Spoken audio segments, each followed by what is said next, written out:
السلام علیکم، کیا حال چال ہیں آپ سب کے؟ امید ہے آپ سب ٹھیک ہوں گے۔ اللہ تعالیٰ سب کو خوش رکھے، آباد رکھے، ہنستا مسکراتا رکھے اپنے اپنے گھروں میں، اور ہم بھی الحمدللہ ٹھیک ہیں۔ اس ویڈیو میں آپ کو دیکھنے کو ملے گا جنوری 2024 نیو ایئر سٹارٹ ہو گیا ہے، اور جرمنی میں اس مہینے میں بے انتہا برف پڑی ہے۔ ابھی آپ دیکھیں گے کتنی برف پڑی ہے، اور پھر اس میں آپ دیکھیں گے کہ میں اس کو ٹریننگ کے لیے عمر کو لے کے جاتی تھی، فٹ بال کے لیے، اینڈ دین کچھ دن جو ہے بیچ میں سن نکلا تھا تو میں سائیکلنگ کے لیے گئی تھی، اور آپ کو سن سیٹ کا بیوٹیفل منظر نظر آئے گا۔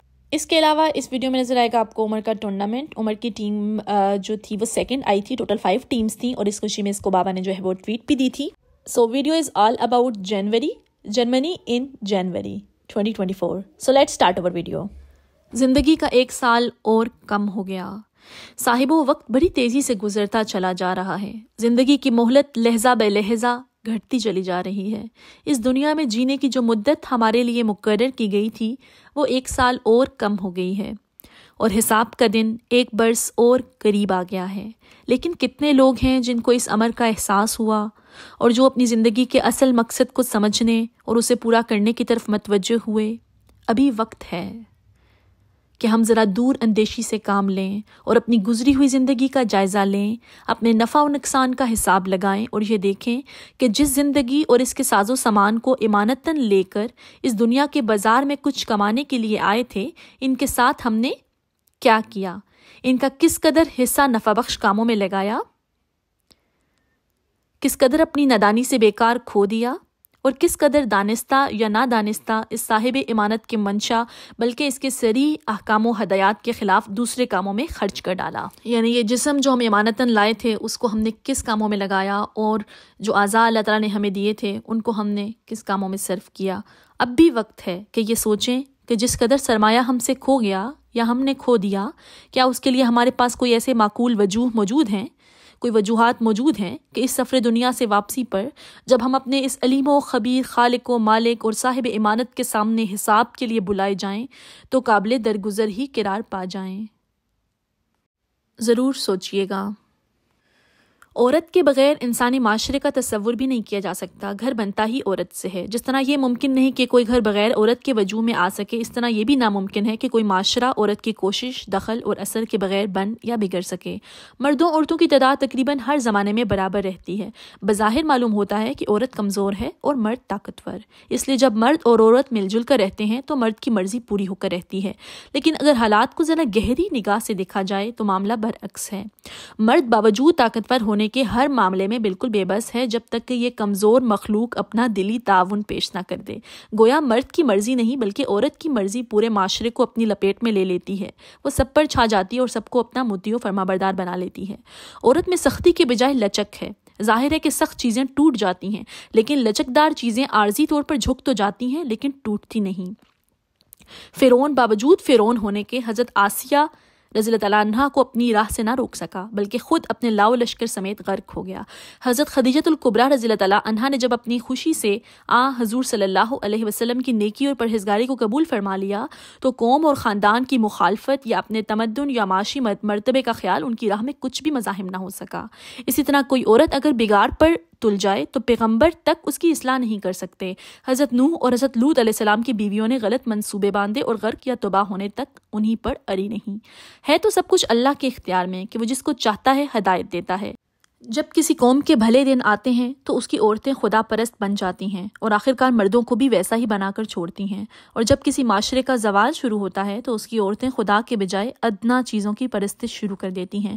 جب عورت کا دل دنیا میں اٹک جائے تو یہ کیوں کر ممکن ہے کہ وہ اپنے شوہر، بچوں اور دوسرے مددگاروں کو بھی حصول دنیا میں مشغول نہ کر دے، اور جب کسی عورت کو آخرت کی فکر ہو تو یہ کیسے ہو سکتا ہے کہ وہ اپنے عزیزوں اور اپنے جگرگوشوں کو اپنی اس فکر میں شریک نہ کرے؟ اسے جب کوئی ہلکی سی مغموم کرنے والی خبر ملتی ہے تو وہ رو پیٹ کر سب کو پریشان کر دیتی ہے۔ پھر جب اسے دوزخ جیسی خوفناک چیز کا یقین ہو اور وہ دیکھ رہی ہو کہ اس کے بچے، شوہر، باپ، بھائی اس کی طرف اندھا دھند لپک رہے ہیں اور اس میں گرنے کے بالکل قریب ہیں، تو وہ کیسے چپ بیٹھ سکتی ہے؟ اور یہ کیسے گوارا کر سکتی ہے کہ جن جسموں کو لذیذ کھانوں، عمدہ لباسوں اور صاف سجے ہوئے گھروں میں آرام پہنچاتی رہی، پالتی رہی، اور ان کے آرام و آسائش کی خاطر راتوں کی نیند اور دن کا آرام اپنے اوپر حرام کر لیا، وہ جسم دوزخ میں جلنے کی تیاریاں کرنے لگے، اور وہ بھی اس کی نظروں کے سامنے؟ عورت مرد سے بڑھ کر دور اندیش ہوتی ہے۔ بیٹی اور بیٹا جوان ہو جائے تو مرد سے بڑھ کر اس کو یہ فکر اس کے لیے زیادہ جہیز تیار ہو، اچھی جگہ رشتہ ہو، مکان نہ ہو تو مرد سے بڑھ کر اسے حاصل کرنے کی دھن سوار ہوتی ہے، گھر میں غلہ ایندھن وغیرہ ختم ہو تو وہ پریشان ہوتی ہے، افراد کنبہ کے کپڑے پھٹ جائیں تو اس کو بے چینی، کوئی بچہ بیمار ہو تو اس کے دوا علاج کے لیے وہ سرگرداں، غرض کسی وقت وہ آرام سے نہیں بیٹھ سکتی۔ عورت کی فطرت میں داخل ہے کہ وہ سب کا غم کھائے اور سب کو سکھ پہنچائے، خصوصاً ان کو جو اس کے اپنے عزیز ہوں، یا کم از کم جن کو وہ اپنا عزیز سمجھتی ہو اور جن کی جان اس کو پیاری ہو، ان کے بھلے برے کی فکر تو اس کی اپنے سے بڑھ کر رہتی ہے۔ آپ دیکھتے نہیں آج کل عورت ہی تو ہے جو مادہ پرستی کی سب سے بڑی مبلغ بنی ہوئی ہے، اس نے ادنا چیزوں کو اپنا خدا بنا لیا ہے اور وہ انہی جھوٹے خداؤں کی بندگی پر باپ، بھائی، شوہر، بچوں اور دور و نزدیک کے سب رشتہ داروں، پڑوسیوں، ملنے والوں کو آمادہ کر رہی ہے۔ عورت کی زبان تو مشہور ہے کہ کسی وقت بیکار نہیں رہتی، بس جس چیز کو عورت سب سے بہتر خیال کرے، جس کی محبت اس کے دل میں بیٹھ جائے، 24 گھنٹے وہ اسی کی خوبیوں کے گن گاتی رہے گی۔ پھر ماں کا راگ بچوں کا راگ ہوگا اور بچوں کا راگ پوری قوم کا راگ بن کر رہتا ہے، کیونکہ وہ اس سے متاثر ہوئے بغیر نہیں رہ سکتے، اور بالآخر وہی ہوتا ہے جو عورت چاہے۔ مگر افسوس کہ ان دنوں اس نے فکر آخرت سے بے نیازی اختیار کر لی ہے، اسے جنت کی نعمتوں اور دوزخ کی تکلیفوں کا یقین نہیں رہا، تو یہ اسی کا نتیجہ ہے کہ پوری قوم ہی اس یقین اور ایمان سے بے نیاز ہو گئی ہے۔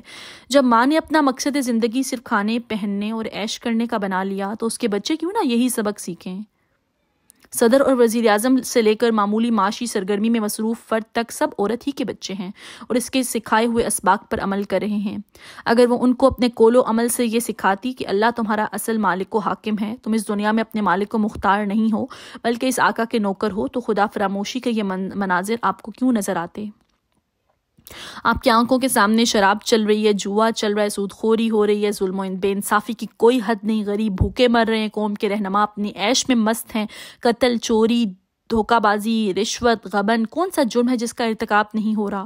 عورتوں اور مردوں کو جو کچھ دیکھنا حرام تھا، آپ کے فرزندان ارجمند اور دختران نیک اتوار پیسے خرچ کر کے وہ کچھ دیکھ رہے ہیں، جو کچھ سننا ممنوع تھا اسے سننے کے لیے بڑی سے بڑی قیمت ادا کی جاتی ہے، جو کچھ کھانا حرام تھا اس کو کھلم کھلا کھایا جا رہا ہے، اور جس طرز لباس کو اختیار کرنے کی ممانعت تھی اسی کو آپ کی بیٹیاں علل اعلان اختیار کر رہی ہیں، جو مشاغل مردوں کے لیے مخصوص تھے وہ عورتیں اختیار کر رہی ہیں، اور جو صفات اور عادات و اطوار عورتوں کا زیور تھے وہ مرد اپنا رہے ہیں۔ یہ سب کچھ کیوں ہو رہا ہے؟ کیا صرف اس لیے کہ مرد نے ایسا کرنا چاہا؟ ہرگز نہیں، عورت نے خود ایسا کرنے کی اجازت اور بسا اوقات حکم دیا تب ایسا ہو سکا۔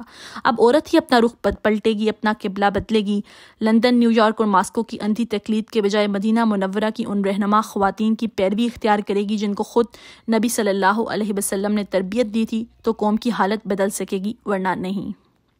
اس تحریر کا عنوان ہے جب عورت ایسا چاہے گی، اور حمیدہ بیگم کی یہ تحریر ہے۔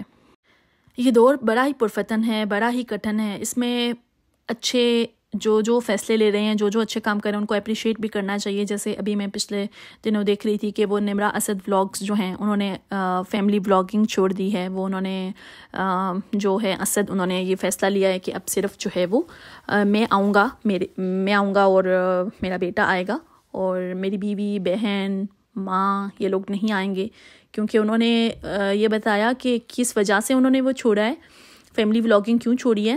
تو ان کی نیت کو جو ہے وہ اتنی خالص تھی اور ان کی نیت اتنی اچھی تھی کہ مجھے اتنا اچھا لگا، اور میں چاہتی ہوں کہ اللہ تعالیٰ ان کو، مجھے لگتا ہے کہ ابھی ان کا سٹارٹنگ ہے اور اللہ تعالیٰ ان کو بہت کامیابی دے گا اس فیصلے کی وجہ سے۔ اگر انہوں نے ویسے ملین تک پہنچنا تھا نا، ملین سبسکرائبر تک، تو اس فیصلے کی وجہ سے وہ 10 ملین تک پہنچیں گے، کیونکہ اللہ ان کا ہاتھ تھام لیتا ہے جو اللہ کے لیے کچھ چھوڑتے ہیں، اور انہوں نے اللہ کے لیے وہ چیز چھوڑی، کیونکہ انہوں نے سنا وہ ینگ مسلم والوں کی، ان کے جو مغیرہ بھائی ہیں، آئی تھنک اسد جو ہیں بھائی، ان کو میں نے سنا کہ وہ یہ کہہ رہے تھے کہ میری نظر سے وہ لیکچر گزرا اور میں نے سنا کہ وہ کہہ رہے ہیں کہ 3 لوگ جو ہیں وہ ان کو قیامت والے دن اللہ تعالیٰ دیکھیں گے بھی نہیں۔ وہ کون ہوں گے؟ ایک تو وہ جو ماں باپ کے نافرمان ہیں، دوسرے وہ جو لڑکی ہیں لیکن وہ لڑکا بننے کی کوشش کر رہی ہیں، اور تیسرے وہ جو دیوس، اور دیوس کی انہوں نے کہا کہ تشریح میں کہ وہ جو ان میں غیرت نہیں ہوتی، اور وہ اپنی جو ہے وہ بیوی، بہن اور ان کو جو ہے وہ کیمرے میں لاتے ہیں، اور وہ اس وجہ سے وہ پیسے بنا رہے ہیں، وہ ایسے تھم نیل لگا دیتے ہیں، یا میں یہ دے رہا ہوں، اس کا ریئیکشن دکھا دیتے ہیں، بیوی کو یہ دے رہا ہوں، تو وہ ایکچولی جو ہے وہ فیس دکھا کر، اور اس کو انہوں نے کہا کہ اس وجہ سے میں اب اپنی بیوی کو نہیں لے کے آؤں گا۔ تو یہ بہت اچھا ان کا جو ہے وہ فیصلہ تھا، اور اللہ تعالیٰ ان کو اس میں استقامت دے. بہت خوشی ہوئی. اور اللہ تعالیٰ ایسے فیصلے بہت سے جو یوٹیوبرز ہیں, پاکستانی یوٹیوبرز, فیمس یوٹیوبرز ہیں, اور وہ ان کو بھی اللہ تعالیٰ ہدایت دے اور ان کو بھی یہ والے اچھے فیصلے کرنے کی توفیق دے. اور یہ فیصلہ جتنا سننے میں آسان لگ رہا ہے, کرنے میں یہ اتنا آسان نہیں ہے, بلکہ بہت بہت مشکل ہے. میں اتنی حیران ہوئی, مجھے لگ رہا تھا کہ اتنا زیادہ نہیں, لیکن ان کے 500K کچھ سم تھنگ سبسکرائبرز ہیں, اور وہ ان کی روزانہ کے ڈیلی ولاگز آتے تھے, اور ہر ولاگ کہہ لیں کہ آپ 100K تک جاتا تھا. تو ان کا جو انہوں نے بتایا, میں حیران رہے گی کہ ان کی جو منتھلی انکم تھی 1 ملین تک جا رہی تھی. تو سوچیں کہ جو جن کی جو ہے وہ ڈیلی ولاگز ملینز تک جا رہے ہیں, تو اس کا مطلب ہے ان کے 1 ملین ملٹیپلائی بائی 10, تو ان کو اتنا جو ہے وہ ہو رہا ہے پروفٹ. تو یہ بہت بڑا فیصلہ ہے کہ اللہ تعالیٰ ایسی توفیق دے کہ ایک طرف اتنا پیسہ ہے اور وہ چیز چھوڑ کر آپ اللہ کی طرف, اللہ کے ایک فیصلے, اللہ تعالیٰ کی کوئی بات سن کے, کوئی حدیث سن کے اپنے فیصلہ بدل لیں. اور وہ کہتے ہیں کہ میرے دل کو سکون مل گیا ہے جب سے یہ فیصلہ میں نے لیا ہے. اس سے پہلے میرے بڑا بے چین رہتا تھا, پیسہ تھا, سب کچھ تھا, مٹیریلسٹک سب چیزیں تھیں, لیکن جو سکون ہے وہ کہہ لو کہ ان کو اب نصیب ہوا ہے. تو اللہ تعالیٰ سے دعا ہے کہ اللہ تعالیٰ ان کو استقامت دے, اور مجھے لگتا ہے کہ یہ ان کا سٹارٹ ہے, ابھی انہوں نے بہت آگے جانا ہے انشاءاللہ. ویڈیو آپ کو اچھی لگی ہے تو please like, share and subscribe to our channel. انشاءاللہ پھر ایک اور ویڈیو کے ساتھ حاضر ہوں گے. تب تک کے لیے اپنا خیال رکھیں. اللہ حافظ, فی امان اللہ. کوئی سلیقہ ہے آرزو کا, کوئی سلیقہ ہے آرزو کا, نہ بندگی میری بندگی ہے, یہ سب تمہارا کرم ہے آقا, یہ سب تمہارا کرم ہے آقا, کہ بات اب تک بنی ہوئی ہے, کوئی